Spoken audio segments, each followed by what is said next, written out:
नमस्कार शेतकरी बांधवांनो, आज आपण शिवानंद भालेराव राहणार सिंदीकर यांच्या कापसाच्या प्लॉटवर आलेलो आहोत. तर त्यांना आपण 5 दिवसापूर्वी ॲडव्हान्स पेस्टिसाइडचे फर्टिस्टार 16-16-12 आणि टोलरची फवारणी दिली होती. तर आपण त्यांच्याकडून विचारून घेऊ की त्यांना त्याचे रिझल्ट कसे आले.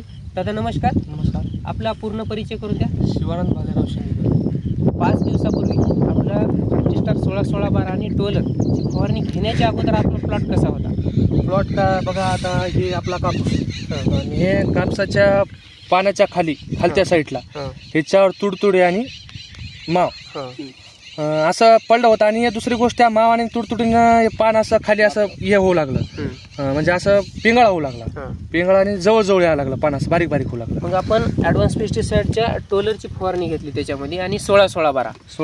तर टोलरची फवारणी घेतल्याच्या नंतर आज आपला 5 दिवसाच्या नंतर प्लॉट कसा काय दिसतो? मग त्याच्यात एवढा फरक पडला की साहेब, ह्या पानाच्या खाल्ला जे माव तुडतुडे होती ते पुरी नष्ट होऊन गेली. आज आपण बघू शकता की पानाच्या खाली म्हणजे पूर्ण माव आणि तुडतुडा नाहीसा झालेला आहे आणि प्लॉट एकदम क्लिअर झाला आहे.